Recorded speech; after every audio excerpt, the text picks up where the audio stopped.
Okay, dito naman tayo kay irregular. So, same process lang. Sabi doon, drop the da, always yan.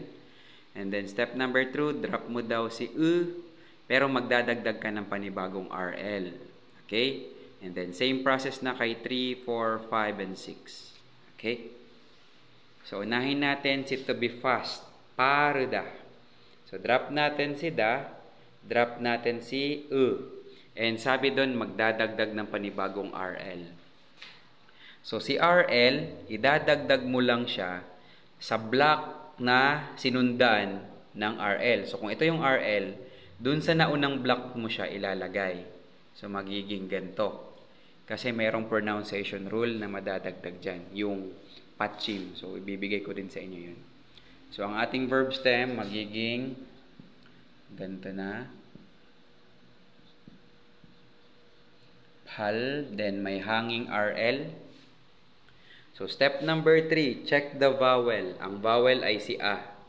Sabi sa number 4, if A or O, use A format. So, A format ay ayan, blanco ulit. Yung nakalutang na L, combine mo dyan. So, magiging ganito. So, ang babasahin mo, palasoyo. Okay?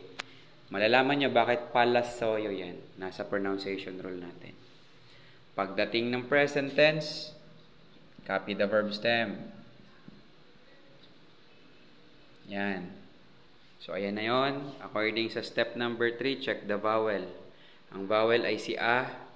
Sabi sa number 4, kung ang vowel ay si A, gagamitin A format. So, pagdating ng present tense, ayan yung A format, blanco, yung nakalutang na RL, combine mo doon. So, magiging ganito. Palayo. Okay? Another example. To carry. Narida.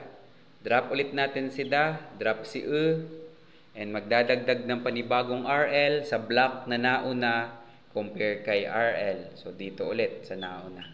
So, yan yung ating verb stem. So, ang verb stem, null, and then nakalutang na RL. Step number 3, check the vowel. Ang vowel ay A. Kapag A, use A format. So, blanco ulit, patong ulit.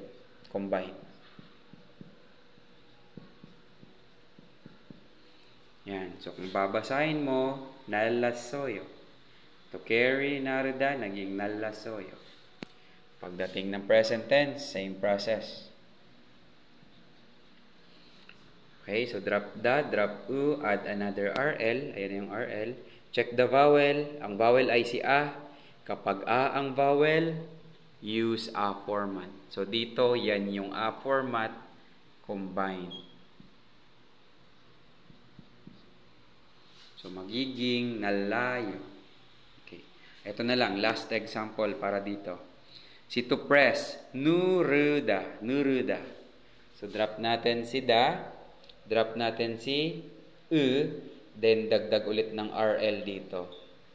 So, magiging null. So, copy the verb stem, null, na may nakalutang ulit na RL. Yan. And then, check the vowel. Yan si U. Sabi doon, sa number 5, kung hindi A or O, so, ayan, hindi yan si A or O, ang gagamiting format o format.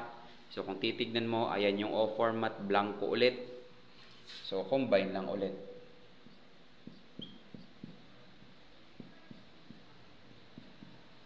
Yan. So, magiging nullo soyo. Nullo soyo. Present tense, same process. Si null. Yan. And then, same lang. Check the vowel. If not A or O, use O format. So, ang O format ay ayan. So, combine mo lang ulit. So, kung babasahin, magiging nuloyo. Nuloyo. So, ayan ang ating irregular.